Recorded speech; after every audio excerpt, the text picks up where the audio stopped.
Halo semuanya, pernah dengar istilah buku besar atau general ledger?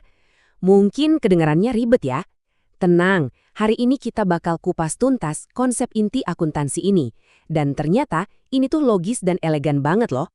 Coba dibayangin, gimana caranya sebuah bisnis bisa ngelacak setiap Rp1 yang keluar masuk?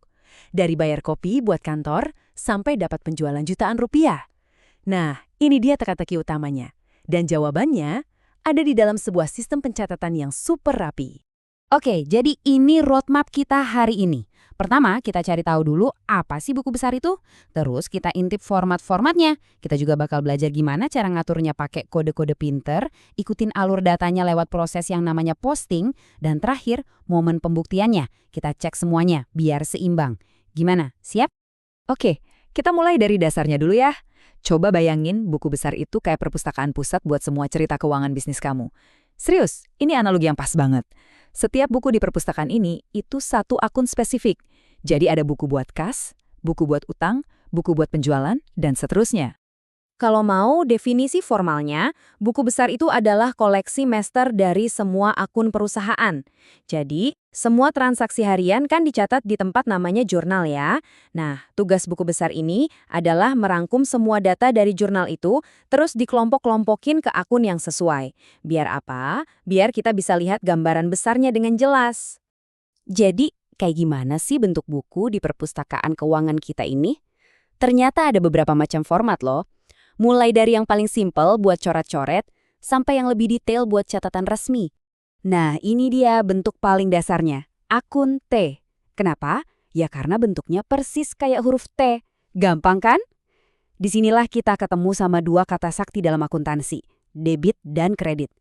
Gampangnya gini, sisi kiri itu buat debit, biasanya buat catat kaset atau biaya yang nambah. Sisi kanan buat kredit, biasanya buat catat utang atau modal yang nambah. Ini cara paling cepat buat ngebayangin efek sebuah transaksi. Simple banget, tapi kekuatannya luar biasa.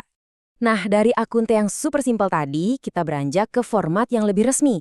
Ada yang 2 kolom, ini udah ada tanggal sama deskripsinya. Tapi lihat deh yang di kanan, yang 4 kolom. Apa bedanya?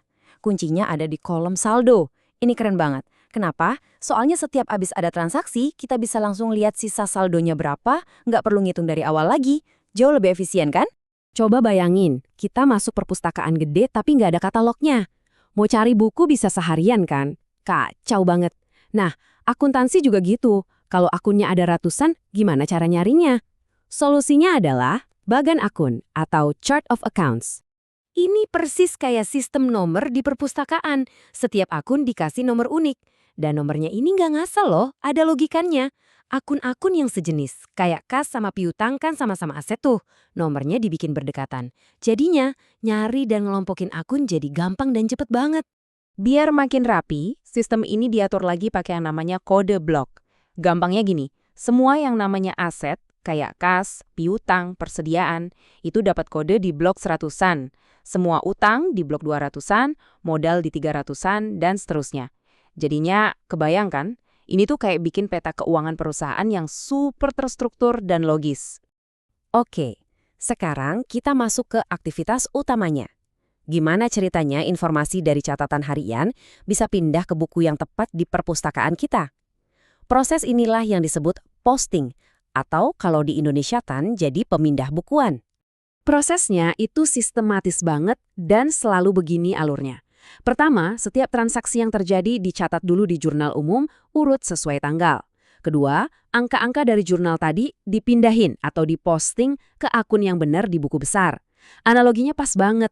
Ini tuh kayak kita ngambil berita dari koran harian, terus kita arsipin ke buku ensiklopedia di bab yang sesuai. Nah, ini dia contoh nyatanya. Kita lihat di jurnal, ada transaksi setoran modal 12 juta. Angka ini terus diposting. Jadi 12 juta masuk ke sisi debitnya akun kas, dan 12 juta lagi masuk ke sisi kreditnya akun modal. Lihat deh kolom ref yang kecil itu. Itu penting banget.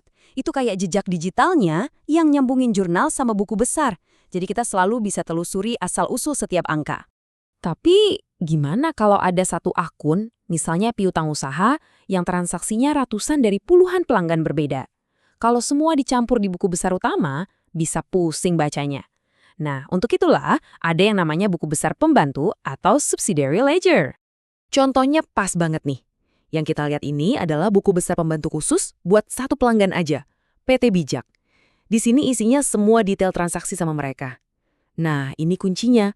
Kalau kita totalin saldo akhir dari semua buku pembantu pelanggan, jumlahnya itu wajib sama persis dengan saldo di akun piutang usaha di buku besar utama. Jadi, buku besar utama itu cuma nunjukin totalnya. Detailnya ada di sini. Rapi banget kan sistemnya? Oke, setelah semua proses catat-mencatat dan pindah-memindahkan data, pertanyaannya adalah gimana kita tahu kita nggak bikin salah? Gimana kita yakin ceritanya udah bener? Nah, disinilah panggungnya neraca saldo atau trial balance. Ini ibarat momen pembuktian buat para akuntan. Tujuannya cuma satu, tapi fundamental banget. Kita bikin daftar semua akun dari buku besar, lengkap dengan saldo akhirnya. Buat apa? Cuma buat mastiin satu hal.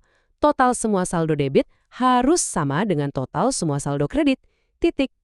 Dan ini dia wujudnya. Cuma daftar sederhana, nama akun, terus saldonya ditaruh di kolom debit atau kredit.